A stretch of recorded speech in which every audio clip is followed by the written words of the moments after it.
नमस्कार दोस्तों, स्वागत है आपका हमारे इस YouTube चैनल में। आज मैं आप लोगों के लिए लेकर आया हूँ CUET RHS BSc nursing 2026 entrance exam के लिए दोस्तों मॉडल पेपर। इस मॉडल पेपर के अनुसार आप पता लगा सकते हो कि किस प्रकार का आपको पेपर देखने को मिलेगा।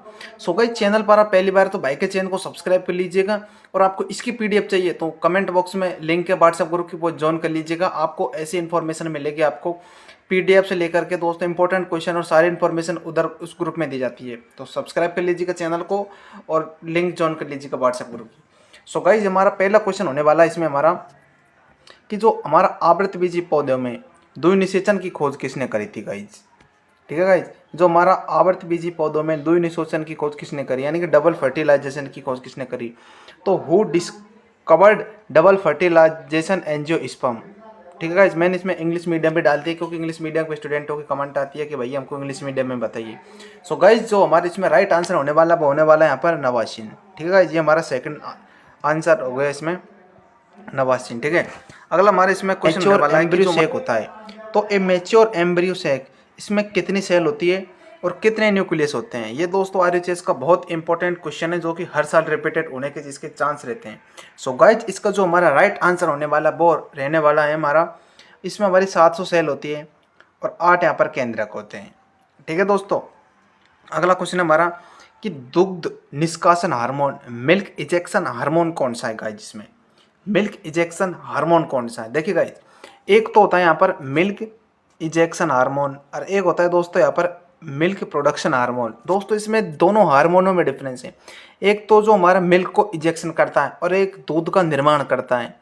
तो जो दूध का इजेक्शन करता है वो तो करता है यहाँ पर ऑक्सीटोसिन, और जो दूध का निष्कासन यानी कि दूध का इजेक्शन तो इसने कर दिया ऑक्सीटोसिन ने निष्कासन, और जो प्रोडक्शन करता है दूध का वो होता है प्रोलैक्टिन हार्मोन।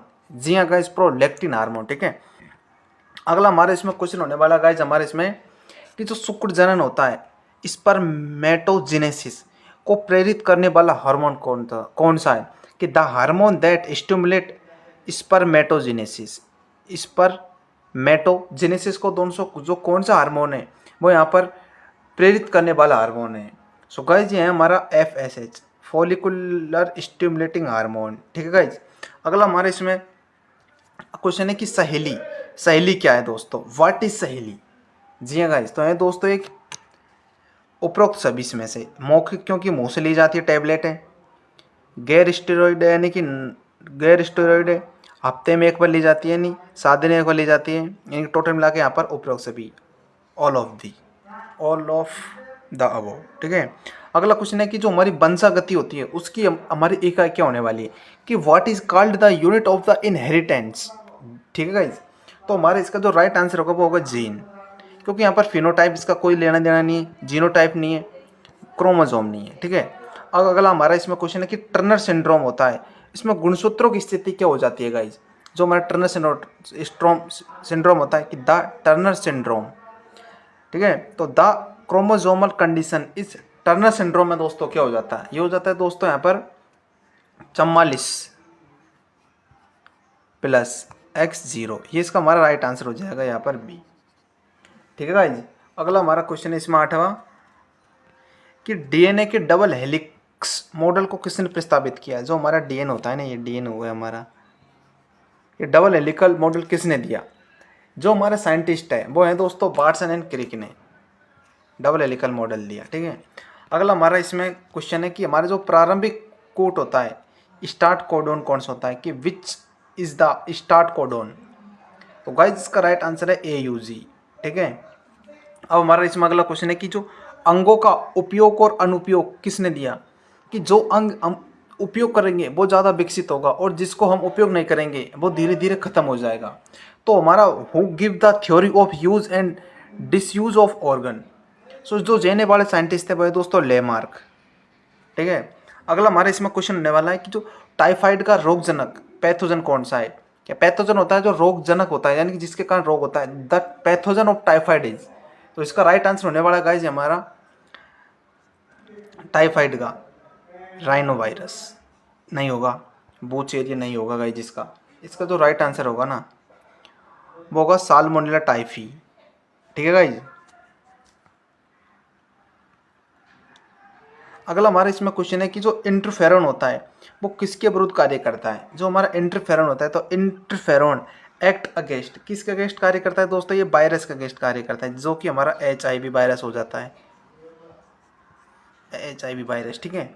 अगला हमारा इसमें क्वेश्चन है कि जो बायोगैस का जो मुख्य घटक कौन सा है। जो हमारा बायोगैस होता है जिसको हम गोबर गैस कहते हैं, उसका जो हमारा मेन कंपोनेंट है बायोगैस का, वो क्या है? सो इसका राइट आंसर है दोस्तों मीथेन। ठीक है दोस्तों, ये होगा हमारे इसमें राइट आंसर मीथेन। ठीक है। अगला हमारा इसमें क्वेश्चन है कि जो हमारी आणविक कैंची होती है, मॉलिक्यूलर सीजर, किसे कहा जाता है? कि what is called the molecular scissor. So guys, इसका जो राइट आंसर वो है दोस्तों रेस्ट्रिक्शन एंडोन्यूक्लियेज, बी। अगला क्वेश्चन है जो कि इंसुलिन की दो कड़ियां चेन किसके द्वारा जुड़ी होती हैं? The two chain of insulin are linked by, किसके द्वारा जुड़ी होती है गाइस? ये होती है दोस्तों हमारी डाइसल्फाइड बॉन्ड के द्वारा, सी इसका राइट आंसर हो गया। अगला क्वेश्चन गाइस हमारे इसमें कि जो हमारा एगारोजेल होता है, एगारोजेल का उपयोग किया जाता है किस में किया जाता है गाइस? जिसका DNA के खंडों को अलग करने के लिए।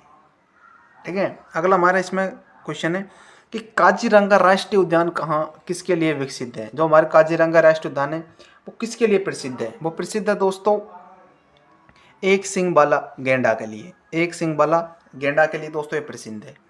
अगला हमारा क्वेश्चन है कि जो पारिस्थितिक तंत्र में ऊर्जा का पिरामिड होता है हमेशा सीधा, ये दोस्तों RHS का PYQ है, ये वाला 2023 वाला क्वेश्चन, ये वाला। ठीक है। 18वां क्वेश्चन। अगला क्वेश्चन हमारा कि जो ओजोन परत के क्षय के लिए मुख्य जिम्मेदार है, जो हमारी ओजोन होती है ना, main responsibly for ozone layer depletion is, जो हमारा इसका राइट आंसर होगा वो होगा क्लोरोफ्लोरोकार्बन्स, CFC। ठीक है। चिपको आंदोलन किससे संबंधित है? जो हमारा चिपको आंदोलन है वो किससे संबंधित है? वन रक्षण से, फॉरेस्ट कंजर्वेशन से। ठीक है। अगला क्वेश्चन हमारा कि जो रक्त का थक्का जमने के लिए आवश्यक विटामिन कौन सी होती है? वो विटामिन का नाम है विटामिन के। ठीक है। अगला क्वेश्चन हमारा जो पिनियल ग्रंथि द्वारा स्रावित हार्मोन कौन सा होता है? पिनियल ग्रंथि द्वारा स्रावित होने वाला यहाँ पर हार्मोन का नाम इसमें पाया जाता है मेलाटोनिन। ठीक है गाइज। अगला क्वेश्चन यहाँ पर कि रक्त समूह की खोज किसने करी? जो हमारा ब्लड ग्रुप है उसकी खोज यहाँ पर करने वाले साइंटिस्ट का नाम पूछा है गाइज। इसका साइंटिस्ट का नाम है दोस्तों कार्ल लैंडस्टीनर। ठीक है। अगला यहाँ पर कि मास्टर ग्रंथि किसे कहा जाता है? Which is called the master gland. यहाँ पर मास्टर ग्लैंड का नाम यहाँ पर है दोस्तों, मास्टर ग्लैंड का नाम पिट्यूटरी। ठीक है। अगला क्वेश्चन यहाँ पर सबसे बड़ा पारिस्थितिक तंत्र, द लार्जेस्ट इकोसिस्टम इज, इसका जो राइट आंसर है वो है दोस्तों ओशियन, समुद्र। ठीक है। अब अगला हमारे जो क्वेश्चन है इसमें 26वां कि गोल्डन राइस में प्रचुर मात्रा में होता है, क्या होता है प्रचुर मात्रा में? प्रचुर मात्रा में होता है यहाँ पर विटामिन ए। ठीक है। अगला क्वेश्चन है कि लाइकेन किसका सहजीवन है? जो हमारा लाइकेन होता है वो किसका सहजीवन है? कि लाइकेन इज सिम्बायोसिस ऑफ, किसका सिम्बायोसिस है? कवक एंड शैवाल का। ठीक है गाइस, ये इंपॉर्टेंट होने वाला क्वेश्चन है जो आपको RHS में सीधे देखने को मिल लेंगे। ठीक है। ये ऐसा मॉडल पेपर आपके लिए मैंने डिजाइन किया है क्योंकि गाइस जो RHS का पेपर होगा ना वो इस लेवल का ही बनेगा। ठीक है। तो मैंने दोस्तों इसको बहुत टाइपिंग कर करके बहुत मतलब दोस्तों इसमें बहुत टाइम लग गया मॉडल पेपर बनाने में। तो आप चैनल पर पहली बार तो सब्सक्राइब कर लीजिएगा और व्हाट्सएप ग्रुप ज्वाइन कर लीजिएगा, आप लोगों की बहुत हेल्प होगी उस व्हाट्सएप ग्रुप के द्वारा। अगला हमारा क्वेश्चन होने वाला है 28वां कि जो हमारा भाई स्थान होता है XC2, किस यहाँ पर कौन सा इसका एग्जाम्पल है? जो XC2 का यहाँ पर एग्जाम्पल होने वाला है, तो इसका राइट आंसर है दोस्तों जूलॉजिकल पार्क। ठीक है गाइज। कैंसर के उपचार में प्रयुक्त रेडियोधर्मी तत्व, जो हमारा कैंसर होता है तो radio active element use is cancer is treatment, तो इसका राइट आंसर होने वाला है वो होने वाला है दोस्तों यहाँ पर कोबाल्ट 60। ठीक है। अगला क्वेश्चन यहाँ पर कि प्रकाश संश्लेषण की प्रक्रिया में प्रयुक्त होने वाली ऑक्सीजन कहाँ से आती है? कि oxygen release is photosynthesis comes from, इसका राइट आंसर है जल से आती है। ठीक है। अगला क्वेश्चन है यहाँ पर कि जो आनुवांशिक रूप से संबंधित GM फसल कौन सी है? Which is the genetically modified crops, यहाँ पर जेनेटिकली मॉडिफाइड क्रॉप का फसल का नाम पूछा है, तो इसका राइट आंसर होने वाला है वो होने वाला है दोस्तों यहाँ पर उपरोक्त सभी। BT कपास भी है, सुनहरा चावल भी है, फ्लेवर सेवा टमाटर भी है, उपरोक्त सभी। ठीक है। इसका राइट आंसर हो गया। अगला क्वेश्चन गाइस यहाँ पर हमारा कि मानव शरीर की सबसे छोटी हड्डी कौन सी है। जो हमारा मानव शरीर होता है उसमें सबसे छोटी हड्डी कौन सी है दोस्तों, जनरल सवाल है। स्टेपिस जो कि कान में पाई जाती है, मेलस इनकस स्टेपिस, ठीक है। अगला हमारा क्वेश्चन है कि सिकल सेल एनीमिया किस प्रकार का रोग है। What type of disease is sickle cell anaemia. जो इसका राइट आंसर होगा वो होगा आनुवांशिकी। अगला क्वेश्चन है कि जो दूध से दही बनाने वाले जीवाणु का नाम, कि bacteria that turns milk into curd, ये है दोस्तों लैक्टोबैसिलस, ठीक है गाइज। ये हो गया हमारा बायोलॉजी का मॉडल पेपर सॉल्यूशन जो कि 34 नंबर का यहाँ पर देखने को मिलता है, ठीक है। इस तरह का आपको सवाल देखने को मिलेंगे। अब मैं बात करूंगा यहाँ पर केमिस्ट्री के, लेकिन सब्सक्राइब कर लीजिएगा फटाफट से, ठीक है दोस्तों। मैं केमिस्ट्री का मॉडल पेपर यहाँ पे स्टार्ट कर रहा हूँ। सो गाइज ये रहा हमारा केमिस्ट्री का मॉडल पेपर। गाइज इसमें संख्या चेंज हो चुकी है, यहाँ पर क्रम वाइज नंबर संख्या लेकिन टाइपिंग में मिस्टेक हो चुकी है, तो इन पर ध्यान मत दीजिएगा, आप सवालों पर ध्यान दीजिएगा, ठीक है। एक दो सवाल इसमें आउट ऑफ सिलेबस भी है, वो आपको देखने को मिल जाएंगे यहाँ पर। बाकी उन क्वेश्चनों को आप छोड़ सकते हो, मैं यहाँ पर पूरा करा दूंगा। 33 क्वेश्चन आएंगे, वो 33 यहाँ पर सोल्व करा दिए जाएंगे आपको, ठीक है। अगर इसमें जो हमारा 34 के बाद क्वेश्चन आएगा 35 में, तो यहाँ पर संख्या चेंज हो चुकी है, तो इन पर ध्यान मत दीजिएगा, आप सवाल पर ध्यान दीजिएगा। अब देखिएगा जिसमें जो फर्स्ट क्वेश्चन है, ठीक है, इसमें तो थोड़ा बहुत आउट ऑफ सिलेबस मैंने प्रिंट कर दिया क्योंकि क्वेश्चन आने के चांस हो सकते हैं आउट ऑफ सिलेबस, कुछ आ सकते हैं, बाकी आप नहीं पढ़ेंगे तो कोई दिक्कत नहीं, मैं यहाँ पर सॉल्व करा रहा हूँ, ठीक है। निम्नलिखित में से कौन सा क्रिस्टलीय ठोस है, ठीक है। तो इसका जो राइट आंसर होगा दोस्तों क्वार्ट्ज, डी, ठीक है। अगला हमारे इसमें जो सॉल्यूशंस हैं ये सिलेबस में है, तो देखिए कि शुद्ध जल की मोलरता कितनी होती है, कि मोलरिटी ऑफ प्योर वाटर। तो इसका दोस्तों सीधा सा राइट आंसर है 55.5। ये डायरेक्ट सवाल पूछा जाता है 55.5, ठीक है। अगला क्वेश्चन है कि जो हमारी शून्य कोटि की अभिक्रिया के लिए वेग नियतांक इकाई क्या है। वेग नियतांक इकाई पूछिए दोस्तों यहाँ पर, ठीक है। तो यहाँ पर है कि the unit of rate constant for a zero order reaction. So guys इसका राइट आंसर होने का बी, मोल लीटर -1 सेकेंड -1, ठीक है। अगला हमारा क्वेश्चन है इसके निम्नलिखित में से कौन सा एल्यूमिनियम का अयस्क है, कि which of the following is an ओरे ऑफ एल्यूमिनियम, ठीक है गाइज। तो इसका राइट आंसर होगा बॉक्साइड, एल्यूमिनियम का अयस्क है बॉक्साइड। अगला क्वेश्चन यहाँ पर कि Fe2 यानी कि Fe2 में Xc का यहाँ पर पूछा है कि इसका संकरण बताओ जिनोन का, ठीक है गाइज। अब इसका संकरण के अकॉर्डिंग मैं आपको अच्छी सी ट्रिक बता रहा हूँ, यहाँ पर देखिए ध्यान दीजिएगा। यहाँ पर पूछा है गाइज संकरण, तो देखो ये X जिनोन होता है, इसके पास है दोस्तों 5 इलेक्ट्रॉन, 5 इलेक्ट्रॉन है, 5 इलेक्ट्रॉन होते हैं दोस्तों यहाँ पर, और वो पेयर में होते हैं। अब 5 के लिए देखो S5 आप यहाँ पर गिन लीजिए, 5 यहाँ पर आप संख्या गिनो, 1 3 5 नहीं होगा, एक यहाँ पर गिन लीजिएगा, यहाँ पर ये भी संख्या नहीं होगा क्योंकि यहाँ पर हो जाएंगे एक तो S 3 P 4 2 6 हो जाएंगे, ये भी नहीं होगा। अब यहाँ पर होगा 5, एक S 1 3 P यानी 4 या D 5 यानी ये होगा यहाँ पर 5 हो गए, ठीक है। 5 पेयर में होते हैं तो 3 2 5 इन टोटल मिला के आप संख्या गिन लीजिएगा जहाँ पर संख्या दी होगी ना, लेकिन आपको इसके वो इलेक्ट्रॉन याद रखने होगा किस में कितने इलेक्ट्रॉन होते हैं, पेयर में होते हैं अनपेयर में होते हैं। तो यहाँ पर तो आपको मिल गया है sp3d, यहाँ पर 5 हो गए ना, एक तो S का 3 P के 4 और एक D के तो हो गए 5, तो sp3d इसका राइट आंसर हो गया। अगला यहाँ पर जो हमारा क्वेश्चन है कि निम्नलिखित में से कौन सा प्रबल अम्ल है, कि which of the following is the strong acid.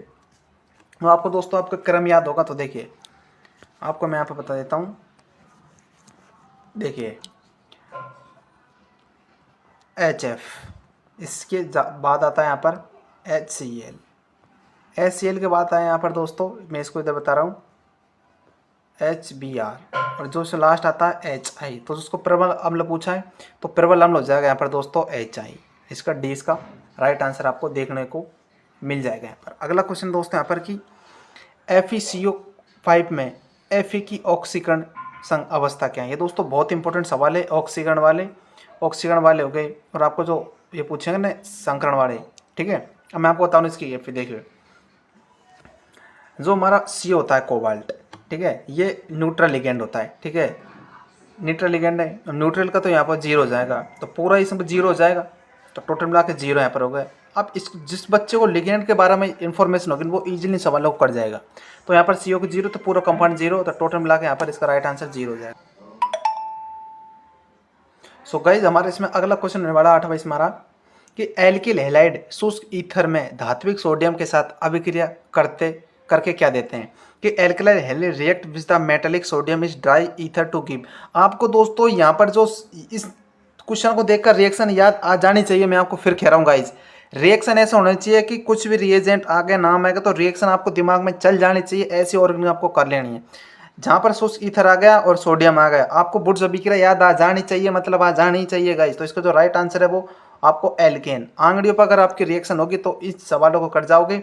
जिस बच्चे को ऑर्गेनिक में रिएक्शन याद होगी वो मैं आपको फिर कह रहा हूँ गाइस, याद कर लीजिएगा, वरना आप मात खा जाओगे RHS के पेपर में। वो रिएक्शन डायरेक्ट ना पूछ करके घुमा के क्वेश्चनों को पूछ लेता है और ऐसे बच्चे RHS में नंबर कम आ जाते हैं। इसलिए मैं फिर कह रहा हूँ, जिस सब्जेक्ट में आपको डाउट है उन सब्जेक्ट को आप रट लीजिए, कुछ भी करिए, लेकिन नंबर आपके सही आना चाहिए। उसके लिए आप मेरी इस वीडियो को देख कर जाइएगा, क्योंकि इसमें मैं सब कुछ आपको ट्रिक बता रहा हूँ ना, ठीक है। आपको देखिए फिनॉल होता है अपने पास, फिनॉल हो गया, इसमें आपको OH ऊपर लग जाएगा, ठीक है, फिनॉल हो गया। अब जिंक के धूल, इसमें क्वेश्चन पूछा कि फिनॉल जिंक धूल के साथ अभिक्रिया क्या देता है। अब क्या देता है दोस्तों, ये OH को हटा देगा, यहाँ पर के OH को हटा करके जिंक लग जाएगा। तो स्पष्ट बात, इसमें क्या बनेगा आप मुझे कमेंट में करके बताइए कि क्या बनेगा गाइस इसमें। अब क्या बनेगा, देखो फिनॉल होता है अपने पास, ये हो गया यहाँ पर फिनॉल, ठीक है, OH है। अब जिंक अभिक्रिया करेगा तो ये हट जाएगा इसमें OH, तो सिंपल सी बात है, यहाँ पर बेंजीन बनने वाला है। ऐसे दोस्तों आप ऑर्गेनिक को जिस प्रकार प्रैक्टिस करोगे उतनी अच्छी ऑर्गेनिक आपको चली जाएगी। अगला यहाँ पर हमारा क्वेश्चन होने वाला है गाइस, यहाँ पर अगर जिंक ऊपर लग जाए तो यहाँ पर बेंजोल बनेगा, ठीक है। अब यहाँ पर राइट बेंजोल नहीं दे रखा तो यहाँ पर आपको बेंजीन, आपको राइट आंसर यहाँ पर कर देना है, ठीक है गाइज। ये लो, हमारा इसमें अगला क्वेश्चन तरफ बढ़ते हैं कि निम्नलिखित में से कौन केनिजारो अभिक्रिया देता है। अब केनिजारो अभिक्रिया का नाम आती है, आपको सब कुछ याद आ जाना चाहिए गाइज। केनिजारो में क्या होता है, यहाँ पर HCHO बनता है। मैं आपको इस पर बता रहा हूँ, रिएक्शन को रट लो गाइज आप, फिर कह रहा हूँ मैं आपसे, ठीक है। अगला क्वेश्चन है यहाँ पर आपको हमारा 11वां कि विटामिन C को किस नाम से भी जाना जाता है। जो हमारा विटामिन C होता है उसको हम किस नाम से जाना जाता है, तो हम इसको जो नाम से जाना जाता है वो जाना जाता है एस्कॉर्बिक एसिड के नाम से, ठीक है। अगला हमारे इसमें क्वेश्चन है कि प्राकृतिक रबर का 1 लाख मोनोमर क्या है। ये दोस्त आउट ऑफ सिलेबस है, तो इन क्वेश्चनों को आप छोड़ सकते हो, मैं यहाँ पर आपको राइट आंसर इसका बता दूंगा, ठीक है। आइसोप्रीन इसका राइट आंसर हो गया, ठीक है। ये भी बहुलक का है तो इसको छोड़ दीजिएगा जब, ये भी इसका बहुलक का है। अब यहाँ पर देखिए कि बुखार कम करने के लिए उपयोग की जाने वाली दवा कहलाती है the drug use is reduce fever antipyretic, ठीक है गाइज। अगला हमारे इसमें क्वेश्चन है गाइज यहाँ पर कि ये भी आउट ऑफ सिलेबस है, सॉलिड स्टेट का, इसको छोड़ सकते हो आप। कि अगला क्वेश्चन है यहाँ पर कि वाष्प दाब का आपेक्षिक अवनमन 1 है। तो हमारा वाष्प दाब होता है ना, उसका आपेक्षिक अवनमन 1 है। The relative lowering of vapour pressure is a, इसका है दोस्तों कोलिगेटिव प्रॉपर्टी, कोलिगेटिव इसका प्रॉपर्टी हो गया, ठीक है। अगला क्वेश्चन है कि CuSO4 से 1 बिलियन कॉपर जमा करने के लिए आवश्यक विद्युत की मात्रा, ठीक है। यहाँ पर पूछा है विद्युत की मात्रा। The amount of electricity required to deposit 1 mole of copper from CuSO4 solution is 2 faraday, इसका राइट आंसर। क्योंकि गाइज यहाँ पर मेरे पास इतना टाइम नहीं है कि मैं आपको सारा सब कुछ फॉर्मूला लगा के बताऊँ। मैं आपको फिर कह रहा हूँ इलेक्ट्रोकेमिस्ट्री सॉल्यूशन और रासायनिक बलगति वाले इनके फॉर्मूलों को आप रट लीजिए। मैंने फिर उस वीडियो में बताया, फिर कह रहा हूँ जो फॉर्मूले उनको आप रट लीजिए, एक पेज में लिखकर रोज़ इसको प्रैक्टिस करिए, ऐसे सवाल हो, ठीक है। मैंने यहाँ पर मुझको आता है तो मैं यहाँ पर बता रहा हूँ डायरेक्ट, आप इसको सॉल्यूशन करिएगा, ठीक है गाइज। अब मैं यहाँ पर आपको बताने जा रहा हूँ अगला क्वेश्चन। यहाँ पर अगला क्वेश्चन हमारा कि जो हमारी प्रथम कोटि की अभिक्रिया की अर्धायु किस पर निर्भर नहीं करती है। बस यहाँ पर बच्चे मार खा जाते हैं, वो सीधे नहीं को ना करके करती है पढ़ लेते हैं। आप दोस्तों क्वेश्चन को पूरा पढ़िएगा, जब भी जाके इसका सही आंसर आएगा। तो हमारे इसमें जो इंग्लिश मीडियम बड़े बच्चों के लिए मैं बता दूं यहाँ पर,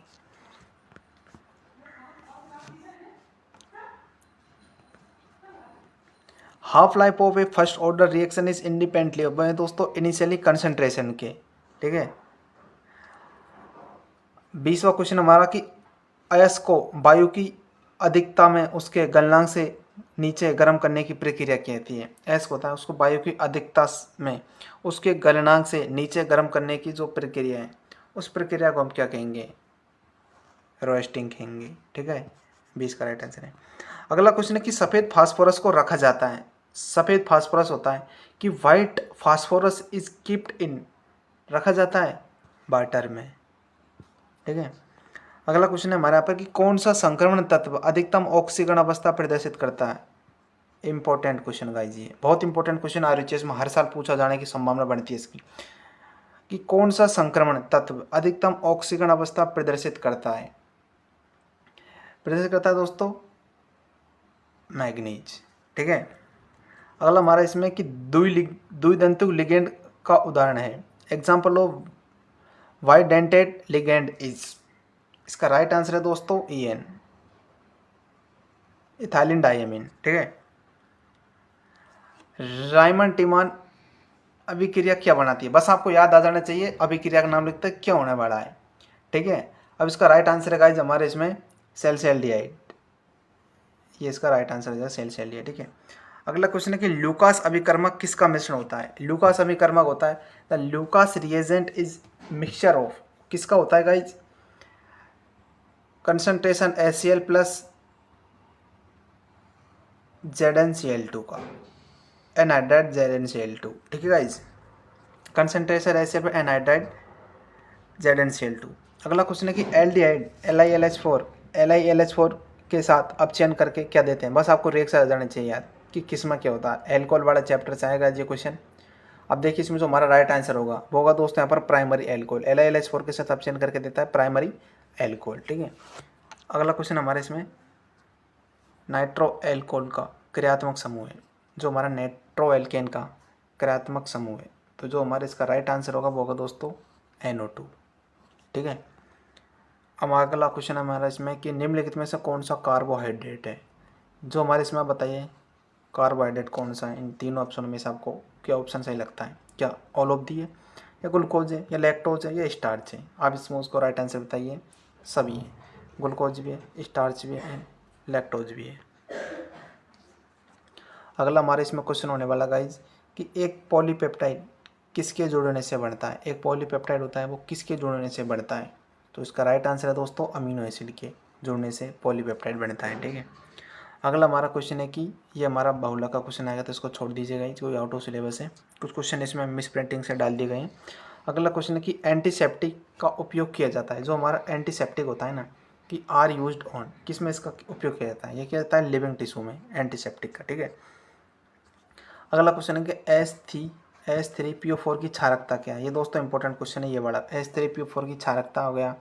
ये सवाल बहुत ज़्यादा पूछे जाते हैं, ये सूत्रों पर बेस होते हैं, इसलिए मैं कह रहा हूँ आपको जितने फॉर्मूले आप रट लीजिएगा। इसका राइट आंसर है दोस्तों 3, H3PO4 की क्षारकता 3।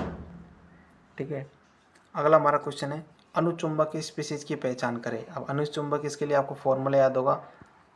ठीक है, कोऑर्डिनेशन कंपाउंड में इसका। ठीक है, अब जो इसका राइट आंसर वो होने वाला है जिस हमारा O2 अनुचुंबक है। ठीक है गाइज, अब बाकी आपको यहाँ पर आंसर की आपको मिल जाएगी PDF के अनुसार। ठीक है, मैंने आपको सारा सब कुछ में बता दिया है, जितने भी क्वेश्चन आ रहे हैं मैंने टोटल मिलाकर भी आपको यहाँ पर बायोलॉजी के एंड केमिस्ट्री पेपर सॉल्व करा चुका हूँ, मॉडल पेपर। अब मैं बात करूँगा यहाँ पर फिजिक्स की, तो जब तक के लिए आप चैनल को आप फटाफट सब्सक्राइब कर लीजिए। सो गाइज ये रहा हमारा फिजिक्स का मॉडल पेपर। इसमें दोस्तों मिस प्रिंटिंग हो चुकी है नंबरों की, तो इन पर आप ध्यान मत दीजिएगा, क्वेश्चनों पर आप ध्यान दीजिएगा। ठीक है गाइज, मैं आपको यहाँ पर क्लियर करने वाला हूँ जिस स्टूडेंट की थ्योरी प्लस फॉर्मूला कंप्लीट है वो बच्चे फिजिक्स से डरने की आपको बिल्कुल अब ज़रूरत नहीं है, क्योंकि क्वेश्चन वही सॉल्व कर पाएगा स्टूडेंट जिस स्टूडेंट की पूरी थ्योरी कंप्लीट है और फॉर्मूला कंप्लीट है। ठीक है गाइज, तो सबसे पहले आप पूरी थ्योरी कंप्लीट कर लीजिएगा, क्योंकि थ्योरी बेस पर फिजिक्स में बहुत क्वेश्चन बनते हैं, फॉर्मूला बेस पे भी बहुत न्यूमेरिकल लाते हैं, और डायरेक्ट फार्मूला पूछ लिए जाते हैं, बी में सूत्र पूछ लिए जाते हैं, और डायरेक्ट फार्मूला पूछ लिए जाते हैं। ठीक है गाइस, मैंने यहाँ पर आंसर इसको तुरंत दे चुका हूँ यहाँ पर। तो आपको करना कुछ नहीं है, आपको वीडियो देखते चलनी है, और जो क्वेश्चन आ रहे हैं वो आप सॉल्व करते चलिए अपनी रफ कॉपी में। ठीक है, कॉपी पेन लेकर बैठिएगा, जो चीज़ एक्स्ट्रा बताऊँगा आपको ध्यान दे लीजिएगा। ठीक है, अगला हमारा क्वेश्चन हमारा इसमें कि विद्युत आवेश का ऐसा ही मात्रा क्या होने वाला है, द ऐसा यूनिट ऑफ इलेक्ट्रिकल चार्जेस। तो जो हमारा इसका राइट आंसर होने वाला वो है दोस्तों यहाँ पर कूलम। ठीक है, इसमें हमारा फर्स्ट आंसर हो गया, यानी बी ऑप्शन। ठीक है, अगला हमारा इसमें क्वेश्चन है कि यदि दो आवेशों के बीच की दूरी दोगुनी कर दी जाए, यदि दो आवेश अपने पास, यानी कि दूरी को अब डबल कर दिया जाए, तो उनके बीच का बल होगा। अब जिस बच्चे को फॉर्मूला याद है वो इन क्वेश्चनों को इजीली सॉल्व कर देगा। मैं यहाँ पर आपको सॉल्व करके बता रहा हूँ, देखिए गाइस, अपने पास एक फॉर्मूला आता है यहाँ पर, F बराबर अपॉन में आर स्क्वायर। इन कुछ इस फॉर्मूले से ये सॉल्व होगा। ठीक है, इसका राइट आंसर है दोस्तों 1/4, यानी 1/4 इसका राइट आंसर हो जाएगा। आप इसको सॉल्व कर दीजिएगा, मैंने यहाँ पर फॉर्मूला बता दिया है। ठीक है, अगला यहाँ पर क्वेश्चन है कि जल का परावैद्युतांक कि डाइलेक्ट्रिक कांस्टेंट कितना होता है गाइस, जल का परावैद्युतांक। ठीक है, तो इसको होता है दोस्तों 80। इसको आप डायरेक्ट याद रख लीजिएगा गाइस, ऐसे क्वेश्चन आप देखिए गाइस। यहाँ पर हमारा क्वेश्चन है कि समांतर पट्टी का संधारित्र की धारिता बढ़ती है। जो हमारे समांतर पट्टी का संधारित्र की धारिता बढ़ती है, the capacity of a parallel plate conductor capacitor. देखिए guys, the capacity of a parallel plate capacitor increase with, धारिता कब बढ़ती है गाइज। तो यहाँ पर एक फॉर्मूला था गाइज, सी बराबर सिग्मा ए अपॉन में डी। ठीक है, इससे ये क्वेश्चन सॉल्व हो जाएगा। यानी कि हम देखो एरिया, अगर हम एरिया को बढ़ा देते हैं तो यहाँ पर कैपेसिटी भी बढ़ जाएगी। ठीक है, और जब हम यहाँ पर डिस्टेंस को बढ़ाते हैं, दूरी को बढ़ा देते हैं, तो यहाँ पर कैपेसिटी घट जाएगी। ठीक है, तो यहाँ पर है दोस्तों एरिया बढ़ाने पर कैपेसिटी बढ़ जाएगी, तो क्षेत्रफल बढ़ जाएगा एरिया बढ़ाने से, यानी कि इंक्रीज इन एरिया, क्षेत्रफल बढ़ाने पर इसकी धारिता बढ़ जाती है समांतर प्लेट की। आप इसमें जो फॉर्मूला आप इसको लिख लीजिएगा गाइज, फिर बता रहा हूँ, सी बराबर सिग्मा ए अपॉन में डी। ये दोस्तों बराबर का निशान है, इस फॉर्मूले को आप लिख लीजिएगा। ठीक है गाइज, अगले क्वेश्चन पर बढ़ते हैं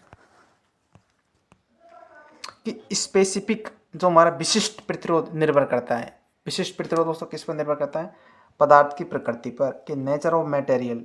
ठीक है गाइज, जिस स्टूडेंट का गाइज थ्योरी कंप्लीट है वो उन क्वेश्चनों को इजीली सॉल्व कर देगा, जिस स्टूडेंट की थ्योरी वीक है वो नहीं कर पाएगा सॉल्व। मैं आपको फिर कह रहा हूँ, थ्योरी प्लस फॉर्मूला रट लीजिए गाइज, फिर कह रहा हूँ मैं तो आपसे, जिस स्टूडेंट का फॉर्मूला नहीं है वो अपने व्हाट्सएप ग्रुप में जाइए, मैंने यहाँ पर फिजिक्स से पूरे फॉर्मूले डाल दिए, वो आपको इजीली मिल जाएंगे। ठीक है गाइज, अगला हमारा क्वेश्चन है यहाँ पर कि किरचॉफ का प्रथम नियम, जिसको हम संधि के नियम से संरक्षण है, वो किस पर आधारित होता है। अब सीधा इसमें क्वेश्चन पूछ लेगा घुमा के कि किरचॉफ का प्रथम नियम का दूसरा नाम क्या है दोस्तों, संधि का नाम। ठीक है, the Kirchhoff is first law junction rule is based upon the conservation.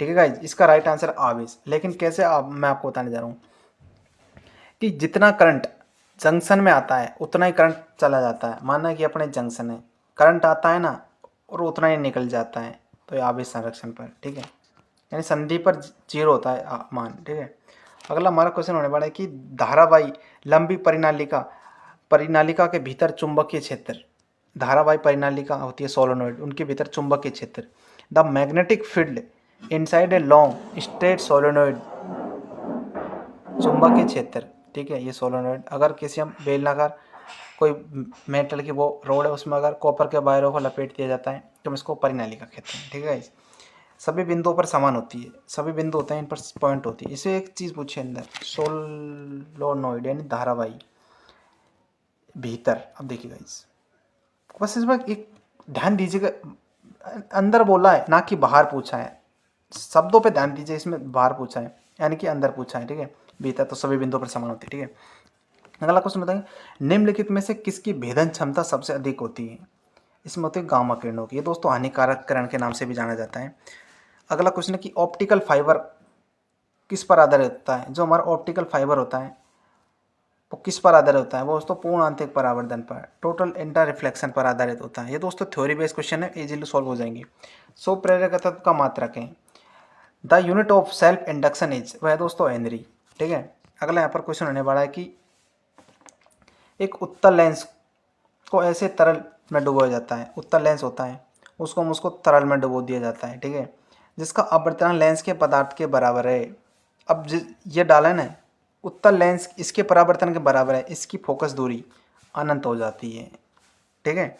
अगला हमारे इसमें क्वेश्चन होने वाला है कि जो पी प्रकार का अर्धचालक होता है बहुसंख्यक आवेश उसमें क्या होता है, क्योंकि पी से याद रखिएगा पॉजिटिव, पी से याद रखिएगा पॉजिटिव। ठीक है गाइज। अब इसमें होता है होल, तो होल या क्वार्टर। ठीक है। अगला यहाँ पर क्वेश्चन होने वाला हमारा कि आवृत्ति म्यू के फोटोन की ऊर्जा होती है। देखिए यहाँ पर होने वाला हमारा इसका राइट आंसर है एच बी। एच यहाँ पर प्लांक कांस्टेंट के नाम से जाना जाता है। बी न्यू यानी फ्रीक्वेंसी। अब फ्रीक्वेंसी हम बढ़ा देंगे यहाँ पर, अगर हम यहाँ पर फ्रीक्वेंसी बढ़ा देंगे तो यहाँ पर एनर्जी भी ऑटोमेटिकली बढ़ जाएगी। ठीक है। अगला हमारा इसमें क्वेश्चन है कि जो लेंस का नियम है वो किसके संरक्षण पर आधारित है। लेंस का नियम है किसके संरक्षण पर आधारित है गाइस, ये दोस्तों ऊर्जा संरक्षण के आधार पर। ठीक है। अगला अगला क्वेश्चन हमारा कि सोनार में कौन सी तरंग उपयोग की जाती है, परावैव। ठीक है। अगला हमारा क्वेश्चन है कि एक लेंस की शक्ति -2D है तो फोकस दूरी होगी। अब इसका फॉर्मूला है दोस्तों पावर का P बराबर, लेंस की शक्ति का P बराबर 1/में F मीटर, ये इसका फॉर्मूला है, इसको आप लिख लीजिए कॉपी में। अब देखिए ठीक है, इसमें क्या होता है कि 1/में -2 यहाँ पर कर देंगे हम, 1/-2 कर देंगे। अब यहाँ पर -0.5 मीटर, अब इसको करेंगे चेंज तो -50 सेंटीमीटर आ जाएगा इसका राइट आंसर। ठीक है। इसका 50 राइट सेंटीमीटर। ठीक है। इस फॉर्मूले रख लीजिएगा। अगला हमारा क्वेश्चन होने वाला गाइस हमारे इसमें कि पीएन संधि की अवक्षय परत डिफ्लीवेशन लेयर में होते हैं। पीएन संधि की अवक्षय परत यहाँ पर होती है। ठीक है। इसमें होते हैं न तो यहाँ पर इलेक्ट्रॉन होंगे और नहीं होंगे, यानी न्यूट्रल होती है, कुछ नहीं होता है यहाँ पर। ठीक है। अगला क्वेश्चन है कि किस लॉजिक गेट को सार्वभौमिक यूनिवर्सल गेट के नाम से जाना जाता है, ये तो नंद। ठीक है। अगला हमारा इसमें क्वेश्चन है कि जो आकाश का नीला रंग किसके कारण दिखाई देता है, प्रकीर्णन के कारण, स्क्रैटिंग के कारण। ठीक है। अगला हमारा क्वेश्चन है कि तो विद्युत चुंबक की तरंग क्या वहन नहीं करती है, the electromagnetic wave it do not carry आवेश, ये इसको वहन नहीं करती है। ठीक है। ये थ्योरी बेस्ड क्वेश्चन है, इजीली आपको सॉल्व हो जाएंगे। अगला क्वेश्चन है कि जो आदर्श वोल्ट मीटर का प्रतिरोध होता है अनंत, आदर्श होता है ना, the resistance is ideal volt meter क्या होता है, अनंत होता है। ठीक है। अगला क्वेश्चन है हमारे इसमें कि इलेक्ट्रॉन से जुड़ी दे ब्रोगली तरंग दैर्घ्य होती है, इलेक्ट्रॉन से जुड़ी दे ब्रोगली तरंग दैर्घ्य होती है H/P। ठीक है। लैम्डा बराबर H/P, H/P। ठीक है।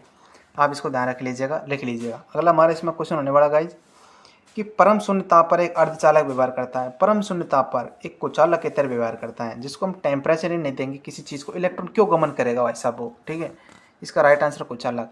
अगला हमारा क्वेश्चन है कि दो तरंगों की तीव्रता 1:9 है, उनके आयामों का अनुपात। अब इसकी मैं ट्रिक बताऊँ आपको, देखिए इंटेंसिटी होती है अपने पास, इंटेंसिटी समानुपाती होती है एम्पलीट्यूड के स्क्वायर की। ठीक है। अब हम इसको स्क्वायर हटा देंगे तो यहाँ पर लग जाएगा रूट, यहाँ पर लग जाएगा, यहाँ पर रूट लग जाएगा। ठीक है। अब रूट लग जाएगा तो क्या होगा, यहाँ पर ये हो जाएगा 1:9, तो इसका राइट आंसर सिंपल सा 1/3। बस सिंपल सा क्या है दोस्तों, इसमें कुछ नहीं, सिंपल से सवाल आएंगे। अगर आपको फॉर्मूला अगर थ्योरी कंप्लीट है तो इजीली आप फिजिक्स में अच्छे खासे नंबर कर जाओगे, मैं आपको गारंटी दे रहा हूँ। अगला क्वेश्चन है कि भंवर धारा ईडी करंट तब उत्पन्न होती है जब धातु को बदलते चुंबक क्षेत्र में रखा जाता है, मेटल होती है उसको बदलते हुए चुंबक क्षेत्र में रखा जाता है, तो ये हमारी भंवर धारा उत्पन्न होती है, ईडी करंट। अगला क्वेश्चन है कि किसी पिंड पर न्यूनतम आवेश होता है 1.6 - 10⁻19 कूलम। ठीक है। जिसके ये दोस्तों जो डायरेक्ट सवाल पूछे जाने वाले सवाल है। अगला क्वेश्चन है कि एक आवेशित खोखले गोले के केंद्र पर विद्युत विभव होता है, एक आवेशित खोखले गोले के केंद्र पर, खोखला गोले के केंद्र पर विद्युत विभव होता है सतह के समान, जितना यहाँ पर होगा ना वही पूरी सतह के बराबर होगा। ठीक है। अगला यहाँ पर क्वेश्चन है कि एक एसी परिपथ में शक्ति गुणांक पावर फैक्टर अधिकतम होता है तब परिपथ में केवल प्रतिरोध हो। ठीक है। अगला हमारा क्वेश्चन है कि भारत में अल्टरनेटिंग करंट की आवृत्ति कितनी होती है, 50 हर्ट्ज होती है इसकी। जी हाँ गाइस, ये कॉन्सेप्ट बेस है और डायरेक्ट पूछे जाने वाले सवाल है। अगला क्वेश्चन हमारे यहाँ पर कि समतल दर्पण की फोकस दूरी होती है, the focal length is plane mirror is, ये होती है अनंत। ठीक है गाइज। अगला क्वेश्चन है कार्यफलन फाई किसके लिए न्यूनतम है, सीजीएम के लिए। अगला हमारा क्वेश्चन होने वाला है यहाँ पर कि हाइड्रोजन स्पेक्ट्रम की कौन सी श्रेणी विजिबल रीजन में होती है, बामर। आरएचएस का दोस्तों इंपॉर्टेंट सवाल है बामर वाला तो। ठीक है।